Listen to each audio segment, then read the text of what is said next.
Okay, the present lecture is about milling machines. इसमें हमने further milling जो processes हैं, मिलिंग मेथड हैं, उनकी टाइप्स को डिस्कस करता है, और उसके अलावा जो डिफरेंट मिलिंग टूल्स जिनके लिए यूजुअली मिलिंग कटर्स का वर्ड यूज़ होता है, will also discuss that, and और डिफरेंट जो ऑपरेशंस परफॉर्म होते हैं using different kind of machine, और you can say using different kind of milling cutters, उनको हमने वन बाय वन डिस्कस करना है।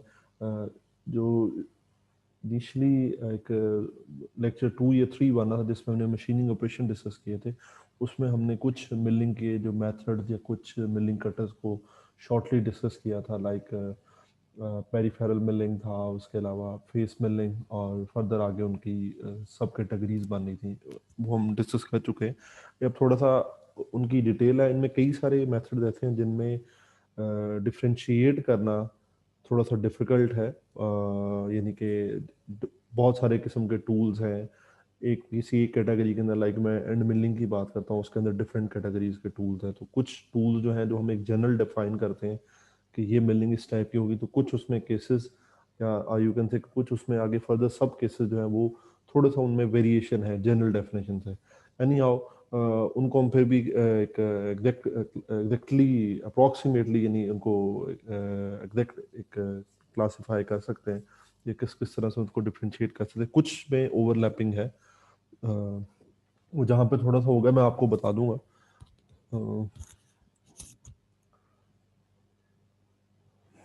इससे जो प्रीवियस लेक्चर था उसमें हमने जो मशीन्स थी डिफरेंट, लाइक लेथ है या मिलिंग मशीन है, उनको किस तरह से जो ह्यूमन कंट्रोल था उसको रिप्लेस किया।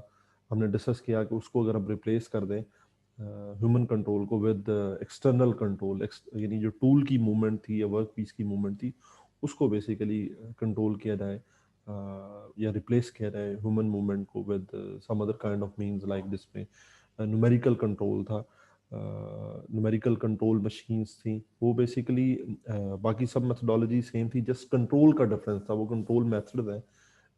जिस तरह की न्यूमेरिकल कंट्रोल था या कंप्यूटर न्यूमेरिकल कंट्रोल था, इस तरह ही डायरेक्ट न्यूमेरिकल कंट्रोल या उसको डिस्ट्रीब्यूटेड न्यूमेरिकल कंट्रोल भी कहते हैं, डीएनसी। तो वो डिफरेंट किस्म के थे। उनमें मैंने काफ़ी सारी वीडियोस आपको शेयर की हैं, कुछ लेक्चर्स, बाकी फर्स्ट जो लास्ट से लास्ट वीक था उसमें खुद भी मैंने डिस्कस किया जो बेसिक्स थी उन सब मशीन्स की। उसमें थोड़ा सा मैं उसको रिवाइज कर लेते हैं। एनसी जो एनसी मशीन्स हैं, न्यूमेरिकल कंट्रोल मशीन्स, उनमें हमने डिस्कस किया था कि यार ये प्लीज़ म्यूट कर लीजिएगा जो लोग आप ज्वाइन करें। एनसी मशीन्स में कोडेड इंस्ट्रक्शंस बेसिक दी जाती हैं मशीन को यूजिंग, उसमें मैग्नेटिक टेप हो सकती है, कोई थिन फिल्म टेप है, या पंच कार्ड है। उनकी मैंने पिक्चर्स आपसे शेयर की थी कि होल्स की फॉर्म में, वो पंच की फॉर्म में, यानी कार्ड्स के ऊपर या मैग्नेटिक टेप के ऊपर वो पंच किया जाता था। यानी ओल्ड जो एक था उसमें मेथड था न्यूमेरिकल कंट्रोल का। उसके बाद उनमें कई सारी चेंजेस हैं, एडवांसमेंट है, बट ओवरऑल उसमें फुली कंप्यूटर की या डायरेक्ट हम कह सकते हैं कंप्यूटर की इन्वॉल्वमेंट नहीं है, जितनी भी एडवांसमेंट है एनसी के अंदर। और देन एनसी के बाद देन कंप्यूटर न्यूमेरिकल कंट्रोल, जिसमें फुल कंप्यूटर की इन्वॉल्वमेंट है, और फिर कई सारी और डिफरेंसेस हैं, लाइक स्टोरेज हो सकती है प्रोग्राम की, उसके अलावा एट द स्पॉट चेंजिंग है, कई सारे डिफरेंसेस उनमें मेंशन किए हुए स्लाइड्स के अंदर, हमने ऑलरेडी डिस्कस किए हैं। और फिर डायरेक्ट न्यूमेरिकल कंट्रोल, डीएनसी, जिनको डायरेक्ट न्यूमेरिकल कंट्रोल या डिस्ट्रीब्यूटेड न्यूमेरिकल कंट्रोल, जिनमें मोर देन वन टूल्स और यू कैन से मल्टीपल या नंबर ऑफ टूल्स को कंट्रोल किया जाता है using some kind of single computer mechanism, यानी कोई कंप्यूटर एक सिंगल कंट्रोल है डिफरेंट आगे मल्टीपल टूल्स का। तो उसमें मैसिव किस्म की प्रोडक्शन के लिए हम उसको यूज़ कर सकते हैं, और या एक ही वर्क पीस पे आप डिफरेंट ऑपरेशंस परफॉर्म करना चाह रहे हैं, तो at the at same time simultaneously, या डिफरेंट किस्म के उसके यूज हो सकते हैं डीएनसी के। ओके, ये तो उसके अलावा इनमें ये कंट्रोल मैकेनिज्म, उसके अलावा उनमें जो डिफरेंट आगे फर्दर जो मेथड्स थे लाइक कोऑर्डिनेट, एब्सोलूट कोऑर्डिनेट था, उसके अलावा सॉरी एब्सोलूट ज़ीरो था, फिर फिक्स ज़ीरो जिसे हमने कहा, और उसके अलावा फ्लोटिंग ज़ीरो पॉइंट, यानी जो रेफरेंस पॉइंट है उनके किस तरह से उनको डिफाइन किया जाता है एनसी लैंग्वेज के अंदर। उसके अलावा मोशन कंट्रोल सिस्टम से, पोजीशन कंट्रोल सिस्टम से, और देन जो इनकी लैंग्वेज है उसमें पर्टिकुलरली हमने जो सीएनसी की लैंग्वेज है उस पर थोड़ा सा डिस्कस किया था कि सीएनसी की लैंग्वेज के अंदर किस तरह से आपने मशीन को ऑन करना है, देन स्पिंडल ऑन करना है, उसके अलावा कहीं कूलेंट अप्लाई करना है, और टूल की मूवमेंट है, टूल की सिलेक्शन है, टूल के नंबर्स होंगे डिफरेंट, उसके अकॉर्डिंग टूल की सिलेक्शन होंगी। तो वो उसमें डिफरेंट आगे जो की वर्ड्स थे, यू कैन से जो कोड्स थे like G codes, M codes, domain या एड्रेस कोड्स, उनको यूज़ करते हम वो उसको इंस्ट्रक्ट कर रहे होते हैं मशीन को कि क्या वो वर्क करे, और वो चीज़ें थी उसमें। एंड फिर ये जो कोडिंग है इसकी, ये जो इस सब का जो हाउ टू से इट, आई मीन के उन उन सब का जो मेन जो आइडिया है वो that is similar, but coding के अंदर कहीं पे नंबरिंग या जो उसका जो स्टाइल है लिखने का वो डिफरेंट हो सकता है। वो डिपेंड करेगा मशीन मैन्युफैक्चरर पे, उसके मैनुअल को देख के हम सिलेक्ट कर लेते हैं कि इसमें फला टूल नंबर, मैं उसमें एग्जांपल देता हूँ तो फिर आपको क्लियर हो जाएगा, मैं इतना उसको अच्छा एक्सप्लेन नहीं कर पा रहा। यानी कि एक मैन्युफैक्चरर है, उसके डिफरेंट जो उसने टूल नंबर्स डिफरेंट मेंशन किए हैं कि ये टर्निंग का टूल है, ये ड्रिलिंग का टूल है, और इस तरह ये बोरिंग का टूल है।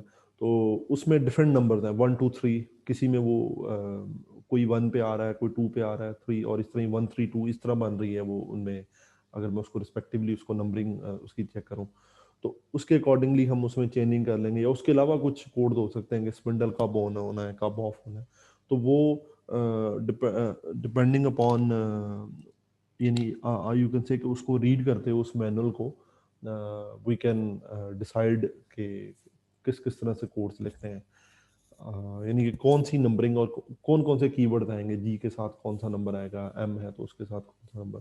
एनी हाउ ये जस्ट आपको बताने के लिए कि इसमें डिफरेंट हो सकती हैं चीज़ें depending upon the manufacturer, but जो मेन आइडिया है कि इस तरह से कोड्स हैं और ये सारे कीवर्ड्स वो सारा इसी तरह से सिमिलर ही है, सब मशीन्स का जितने भी मैन्युफैक्चरर हैं उनका सेम है। ओके, नाउ हम स्टार्ट करते हैं milling machines. Firstly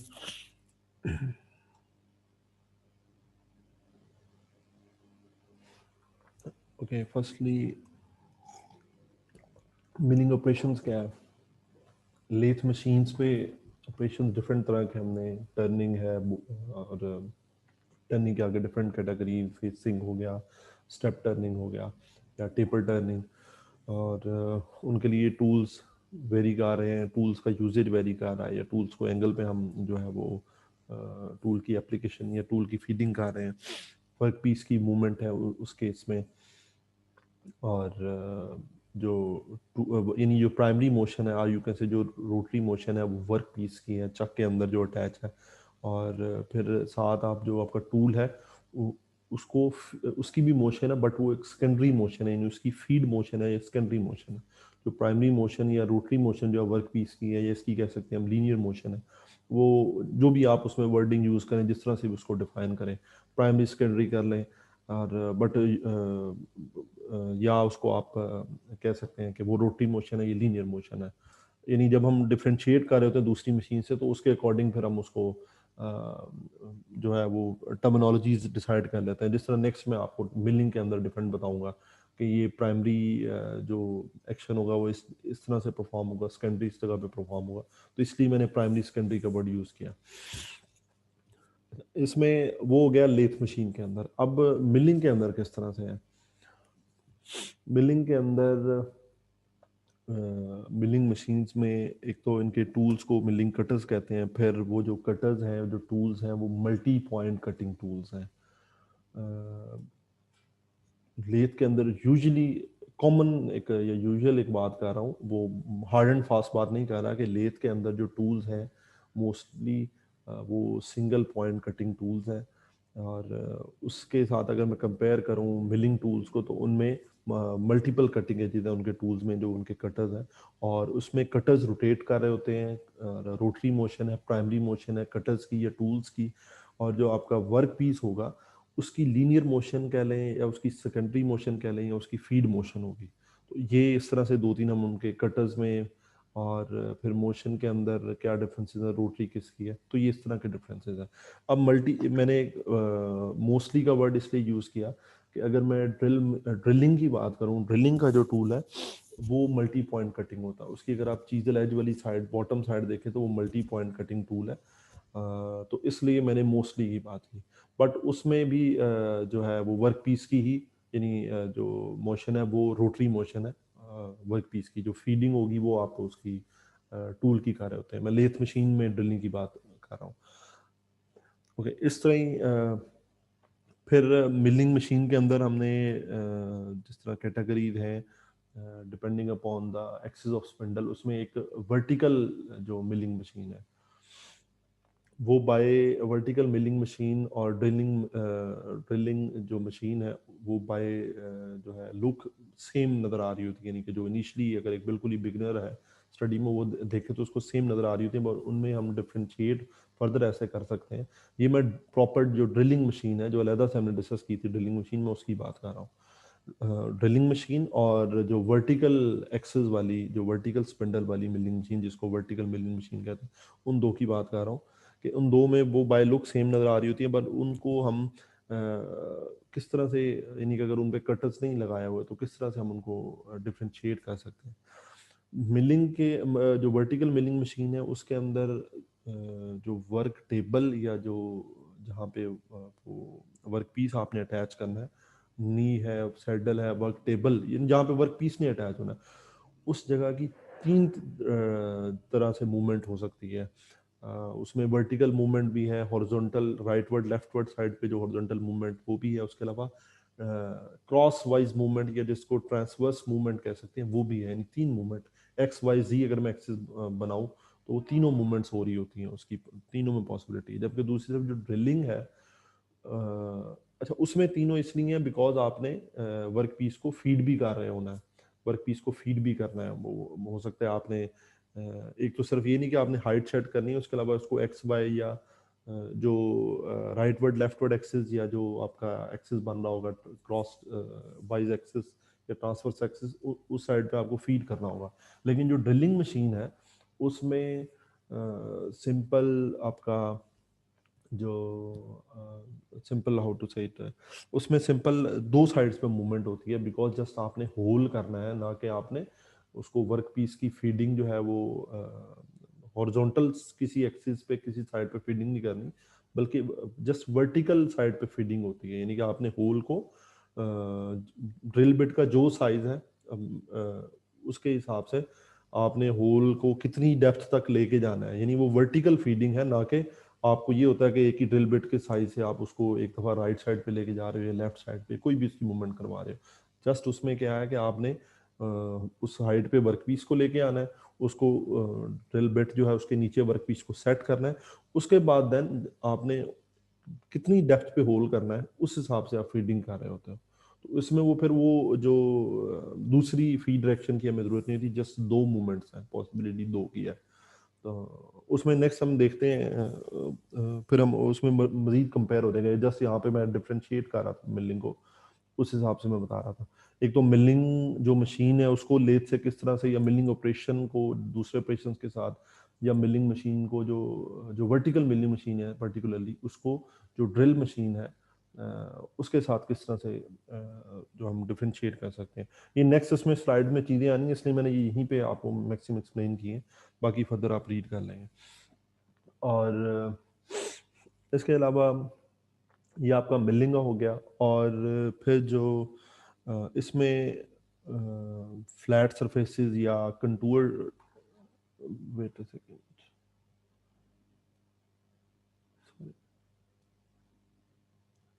just wait a second,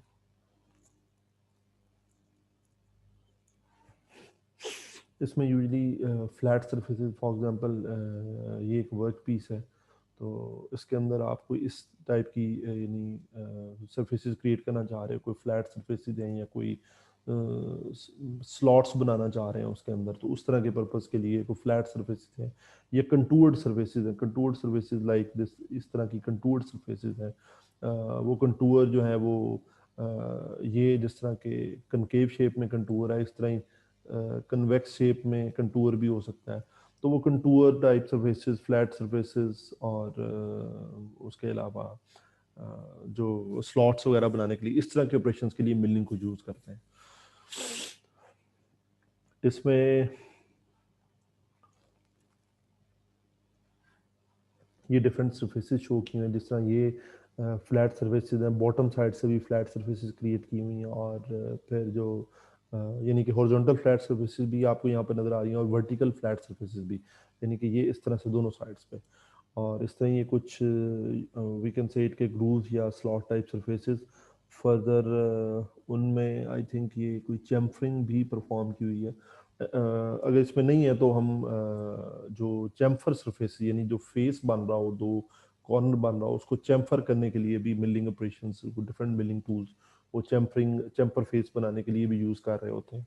ये जस्ट मैं आपको एग्जांपल डिफरेंट सरफेसेस की देना चाह रहा हूँ। और उसके अलावा ये कुछ सर्फेसेस आपको नज़र आ रही हैं जिसमें कुछ स्लॉट्स टाइप और बनाई हुई हैं।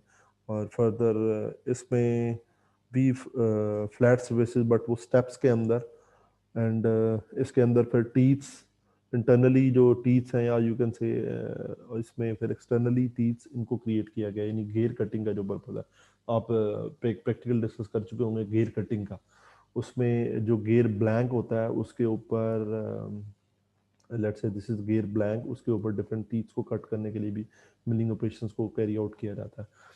गेयर ब्लैंक वो इनिशियल पार्ट जिसके ऊपर विदाउट टीथ्स जो पार्ट है जिसके ऊपर आपने देन टीथ्स को क्रिएट करना है, उस पार्ट को आप गेयर ब्लैंक कहते हैं। वो जो इनिशियल जो हमारे पास वर्क पीस होगा गेयर कटिंग के लिए, और उसको हम गेयर ब्लैंक कहते हैं। ये आपने पढ़ा होगा प्रैक्टिकल के अंदर। ओके, ये डिफरेंट किस्म की सर्फेसेज हैं, उनके लिए मिलिंग मेथड्स को यूज़ करते हैं। दो जो बेसिक मेथड्स हैं मिलिंग के, अप मिलिंग या उसको कन्वेंशनल या ट्रेडिशनल मिलिंग भी कहते हैं, उसके अलावा डाउन मिलिंग या क्लाइंब मिलिंग। अप मिलिंग के अंदर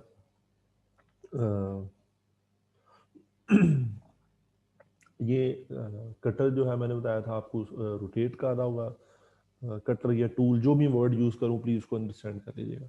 कटर जो है वो रोटेट कर रहा होता है, और जो आपका वर्क पीस है, ये बॉटम साइड पे आपका वर्क पीस शो किया, इसकी लीनियर मोशन, ये फीड मोशन शो की हुई है, और ये कटर है, इसकी रोटरी मोशन शो की हुई है। ये एरो शो कर रहा है, ये पिंक एरो जो है। इसके अंदर कन्वेंशनल या अप मिलिंग के अंदर जो डायरेक्शन बन रही है, rotation direction, that is anti, इस फिगर के अंदर ये क्लॉकवाइज है, सॉरी ये क्लॉकवाइज डायरेक्शन शो की हुई है। और जो फीड डायरेक्शन है वो राइट वर्ड, यानी कि फीड डायरेक्शन जो वर्क पीस की फीड मोशन है वो ऑपोजिट बन रही है, या against the rotation direction of work piece है। जो वर्ड दोबारा रिपीट कर देता हूँ, जो वर्क पीस की फीड मोशन है that is against the rotational direction of the work piece. और मैं इसको इस तरह से कह सकता हूँ कि जिस जगह पे कटर जो कटिंग एज है, जिस तरह की ये कटिंग एज है, ये डिफरेंट कटिंग एजेस हैं, तो जिस जगह पे कटिंग एज में बात करता हूँ, जिस जगह पे कटिंग एज वर्क पीस में इंगेज हो रहा है, इस इंगेज होते हुए अगर मैं इस सारे प्रोसेस को, इस जगह को जूम इन करूं, तो यहाँ पे जो कटर की मोशन होगी, जो मैं लीनियर मोशन बनेगी after zooming in, that will be in this direction. तो दूसरी तरफ जो फीड डायरेक्शन है वर्क पीस की, वो उसके ऑपोजिट है। तो इस तरह से हम उसको डिफरेंट तरह से डिफाइन कर सकते हैं। अच्छा, यहाँ पे एंगेज होने से मुझे इसमें एक पॉइंट याद आ गया कि इसकी जो मल्टीपल कटिंग एजेस होती हैं मिलिंग के केस के अंदर, जो मिलिंग कटर्स होते हैं, मल्टीपल कटिंग एजेस होती हैं, और फिर वो कॉन्टीन्यूसली इन कंटेक्ट नहीं होती, बल्कि एंगेज और डिसएंगेज हो रही होती है। फॉर एग्जांपल, जिस तरह के यही कटिंग एज है, ये अभी एंगेज हो रहा है, उसके बाद जब ये रोटेट करके यहाँ पे पहुंचेगा इस जगह पे, यानी वर्क पीस को क्रॉस कर देगा तो ये डिसएंगेज हो जाएगा। देन नेक्स्ट कटिंग एज आएगी, वो फिर एंगेज होगी, डिसएंगेज होगी, फिर नेक्स्ट कटिंग एज आएगी, फिर एंगेज होगी, डिसएंगेज होगी। यानी वर्क पीस और जो आपका कटर का जो कंटेक्ट है वो कॉन्टिन्यूस नहीं है, बल्कि cutting edges one by one engage और डिसएंगेज हो रही हैं, यानी डिसकंटिन्यूस कंटेक्ट है। इस तरह से भी हम मिलिंग को दूसरे ऑपरेशन से डिफ्रेंशिएट कर सकते हैं कि उसमें जो टूल है उनका कॉन्टिन्यूस कंटेक्ट है। या इवन ड्रिलिंग की मैं बात करूं तो उसमें ड्रिलिंग में भी कॉन्टिन्यूस कंटेक्ट में होता है कटिंग एजेस और वर्क पीस। तो ये एक फर्दर एक डिफरेंस डिफरेंस पॉइंट आ गया। ये इंपॉर्टेंट है, इसलिए मैं इनको जहाँ पे मैंने माइंड में आया मैंने इसको एक्सप्लेन किया। फर्दर एक दो और चीज़ें I will explain those also. अच्छा, ये एक तो हो गया ये कन्वेंशनल मिलिंग। और क्लाइंब मिलिंग इसके ऑपोजिट है, यानी जिस तरह से मैंने इसको डिफाइन किया ये इसके ऑपोजिट है। इसमें जो rotation direction anti clockwise show की हुई है और फीड डायरेक्शन जो है वो उसके अगेंस्ट नहीं है रोटेशन डायरेक्शन के, बट यानी उसके सेम डायरेक्शन है। फीड डायरेक्शन जो फीड मोशन की डायरेक्शन है या वर्क पीस की जो डायरेक्शन है फीडिंग की, और जो rotation direction that is same. और इसको फर्दर मैं उसी तरह से अगर डिफाइन करूं कि इस पॉइंट पे मैं जूम इन करूं और देन आई कैन से कि जो इस जगह पे इस कटिंग एज जो इस टाइम एंगेज है इस वर्क पीस के साथ, उसकी जो लीनियर अगर मैं उसका कंपोनेंट वेलोसिटी का चेक करूं that will be in this direction. और फिर वर्क पीस की जो फीड मोशन है वो भी इसी डायरेक्शन में, यानी दोनों की सेम डायरेक्शन है। तो ये आपका हो गया क्लाइंब मिलिंग या इसको डाउन मिलिंग कहते हैं, और ये आपकी अप मिलिंग या इसको कन्वेंशनल मिलिंग कहते हैं। अप और डाउन का वर्ड इस तरह से आपको इजीली याद रह जाएगा। इनमें फर्दर क्या डिफरेंस है? जो अप मिलिंग है इसमें क्योंकि ऑपोजिट है फीड डायरेक्शन और रोटेशन डायरेक्शन, तो इसलिए जो ज़्यादा फोर्स रिक्वायर होती है, ज़्यादा फोर्स रिक्वायर होती है कटिंग परफॉर्म करने के लिए या यू कैन से चिप्स को रिमूव करने के लिए।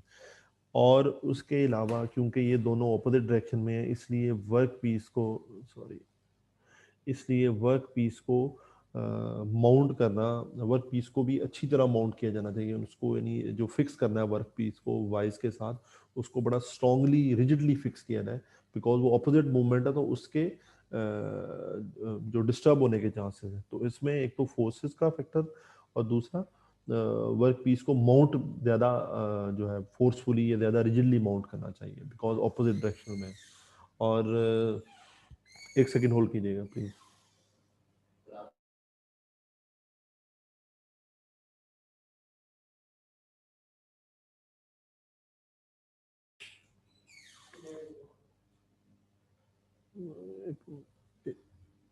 हनी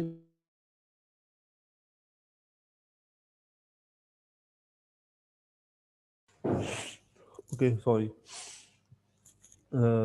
मैं बात कर रहा था इसकी।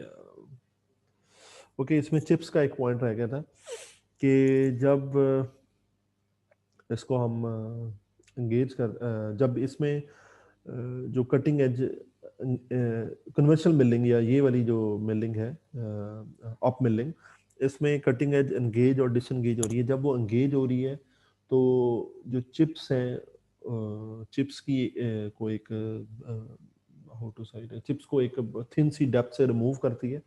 और देन जब एंगेज होने के बाद जिस जगह पे कटिंग एज डिसएंगेज हो रहा होता है, यानी यहाँ पे एंगेजमेंट हुई कटिंग एज की और यहाँ पे डिसएंगेजमेंट हुई, बिकॉज जो मोशन डायरेक्शन है जो रोटेशन डायरेक्शन है वो इस तरफ है। तो एंगेजमेंट और डिसएंगेजमेंट वाली साइड पे जो चिप्स की थिकनेस है दैट इज लाइक इस तरह से होती है, यानी कि इस जगह पे चिप्स की थिकनेस मिनिमम होगी और इस जगह पे चिप्स की थिकनेस मैक्सिमम होगी। यहाँ पे मेंशन किया हुआ है ये मैक्सिमम बेसिकली यहाँ पे शो करना चाहिए। ये यानी इस जगह पे चिप्स की थिकनेस मैक्सिमम है और इस जगह पे मिनिमम है, यानी यहाँ पे ये फिर एक और डिफरेंस का पॉइंट आ गया कि जहाँ पे एंगेज हो रहा है कटिंग एज, वहाँ पे चिप्स की थिकनेस जो है मिनिमम है। जब वो डिसएंगेज हो रहा है उस वर्क पीस से वहाँ पे चिप्स की थिकनेस मैक्सिमम है। और इसमें क्लाइंब मिलिंग या डाउन मिलिंग के केस में जिस जगह पे एंगेज हो रहा है वहाँ पे चिप्स की थिकनेस जो कटिंग एज जहाँ पे एंगेज हो रहा है जो चिप्स की थिकनेस है दैट इज मैक्सिमम, और जहाँ पे डिसएंगेज हो रहा है वहाँ पे मिनिमम है। तो ये इस तरह से शेप बन रही है, तो इसमें इस केस में फिर वो मैक्सिमम मिनिमम जो है वो ऑपोजिट हो जाएगा। तो ये आपका ये मेथड हो गए मिलिंग के। अप मिलिंग, डाउन मिलिंग और ये उनमें बाकी फर्दर डिफरेंट चीज़ें मेंशन की हुई हैं, मैंने ऑलमोस्ट आपको सारी जो है एक्सप्लेन कर दी हैं। इसमें इसमें वो इस पॉइंट के अंदर जो मैं आपको बताना चाहता था कि वर्क पीस को रिजिडली होल्ड करना चाहिए, रिजिडली फिक्स या स्ट्रोंगर होल्डिंग होनी चाहिए वर्क पीस की, बिकॉज ऑफ द मूवमेंट है। And further start of cut पे ये यहाँ पे क्लियर शो किया, जो चिप की थिकनेस है डेट इज मिनिमम, और एंड ऑफ कट पे या यानी जहाँ पे डिसंगेज हो रहा है, जो भी आप वर्ड उसको डिफाइन करें यूज़ करने के लिए, यूज़ करें डिफाइन करने के लिए, तो उसके अकॉर्डिंगली स्टार्ट पे जो है वो मिनिमम है और एंड पे मैक्सिमम है। ओके, और इस तरह ही कटिंग फोर्स है, उसकी ऑब्वियसली उसकी वेरिएशन भी होगी from zero to maximum value, because less और देन मिनिमम और मैक्सिमम विड्थ होगी। ओके, ये आपका हो गया अप मिलिंग, और देन उसके बाद डाउन मिलिंग के अंदर ये स्टार्ट ऑफ कट पे चिप्स की जो थिकनेस है ज़्यादा, और एंड ऑफ कट या जहाँ पे डिसंगेज हो रहा है कटिंग टूल वहाँ पे लेस है या मिनिमम है, और टीथ कट डाउनवर्ड, और बाकी ये सारी चीज़ें आप इसमें देख सकते हैं। और ये एक पॉइंट है कि इसमें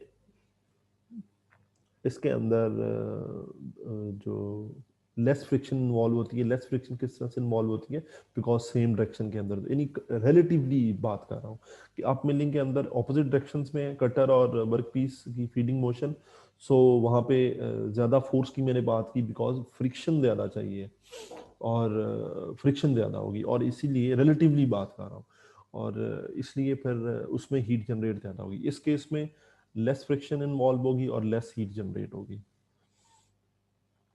ओके, ये फिर फर्दर उसी कोई क्लाइम मिलिंग जो डाउन मिलिंग थी उसको शो किया हुआ है। एंड ओके, आपका अप मिलिंग डाउन मिलिंग हो गया। उस अब डिफरेंट जो मिलिंग कटर्स हैं उनको डिस्कस कर लेते हैं। प्लेन है, side milling cutters, face and fly, T slot form, metal slitting jaw, metal slitting saw, sorry ये स्लिट है वर्ड, ठीक है, स्लिटिंग नहीं है, स्लिट, इसको अक्सर मिसप्रोनाउंस कर दिया जाता है। ये डिफरेंट कटर्स हैं, मैं वन बाय वन इनको एक्सप्लेन कर देता हूँ। फर्स्टली जो मिलिंग कटर्स हैं उनमें लेट्स से कि ये एक मिलिंग कटर है, ये मैं जो एंड मिल कटर है वो बनाना चाह रहा हूँ। ये जो फोर्थ वन, ये कुछ एक्सप्लेन करने के लिए मैंने ये इसको चूज़ किया। इस मिलिंग कटर के अंदर ये जो पार्ट है, शैंक वाला पार्ट है, उसके अलावा इस पार्ट पे ऊपर कुछ फ्लूट्स सी बनी होती हैं, जिस तरह के ड्रिल बिट है, और फिर यहाँ पे इसके कुछ कटिंग एजेस यहाँ पे होती हैं, उसके अलावा इसकी पेरीफेरी पे कटिंग एजेस भी होती हैं। अब ये milling tool, end milling tool ऐसा है जिसमें ये पेरीफेरी साइड बन रही है, इसको मैं पेरीफेरी साइड कह लेता हूँ। ये जो साइड है इसको मैं फेस कह लेता हूँ, और इसको मैं पेरीफेरी कह लेता हूँ। यानी जो बॉटम साइड है इसको बॉटम साइड भी कह सकता हूँ, फेस साइड भी, और ये पेरीफेरी। इसके अंदर जो कटर्स हैं, जो कटिंग टीथ्स हैं, वो दोनों साइड्स पे हैं, पेरीफेरी पे भी हैं, और उसके अलावा बॉटम या जो फेस साइड है उस पे भी है। बट जो यानी दोनों साइड्स पे, पहले मैं यहाँ तक बताता हूँ कि दोनों साइड्स पे जो कटिंग एजेस हो सकती है, ठीक ये यानी एक मिलिंग कटर की किस्म। उसके अलावा कुछ कटिंग मिलिंग कटर ऐसे भी है जिनमें सिर्फ जो आपके पेरीफ्री होगी, जो ये साइड होगी पेरीफ्री साइड, सिर्फ वहाँ पे कटर होंगे, और कुछ इस तरह होंगे जिनमें सिर्फ फेस साइड पे कटर होंगे। तो ये तीनों तरह के केसेस आपको मिलते हैं मिलिंग कटर्स के अंदर, कि या पेरिफेरी पे, या उसकी जो एंड बन रहा है, जो बॉटम बन रहा है, जो फेस बन रहा है, उस पे कटर तो कटिंग एजेस हो सकती हैं, या कटिंग या दोनों यानी पेरिफेरी और जो बॉटम साइड बन रही है, उन दोनों पे कटिंग एजेस हो सकती हैं। तो वेरी करेंगी सारी चीज़ें ओवरऑल, यानी ये तीनों केसेस हो सकते हैं। और फर्दर फिर कुछ में इस तरह से होता है कि जो पेरीफेरी, अगर दोनों साइड्स पे कटिंग एजेस हैं, फॉर एग्जांपल जिस तरह एंड मिलिंग कटर की बात करूं, इसमें जो पेरीफेरी पे कटिंग एजेस होती हैं वो प्राइमरी कटिंग एजेस होती हैं, और जो इस जगह पे कटिंग एजेस होती हैं सेकेंडरी कटिंग एजेस होती हैं। यानी मेन एक्शन ये पेरीफेरी वाली जो प्राइमरी कटिंग एजेस हैं ये परफॉर्म कर रही थी, और ये जो है वो सेकेंडरी एक्शन परफॉर्म कर रही होती है। तो इस तरह से इनमें वेरिएशन है। सो इसलिए मैंने स्टार्ट में आपको वो डिस्कस किया था कि जनरल जो वेरिएशन है काफ़ी, बट इनमें जनरली जिस तरह से हम इनको क्लासिफाई कर सकते हैं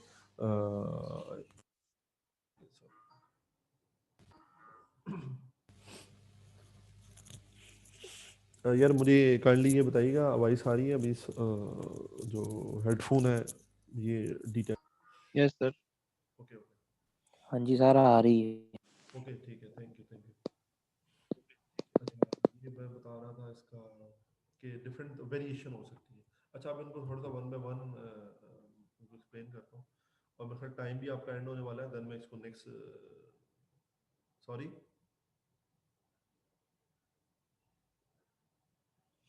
टाइम एंड होने वाला है, इसके बाद मैं नेक्स्ट लिंक भेजता हूँ, तो उसको प्लीज़ ज्वाइन कीजिएगा। Plain milling cutters, plain milling cutters में,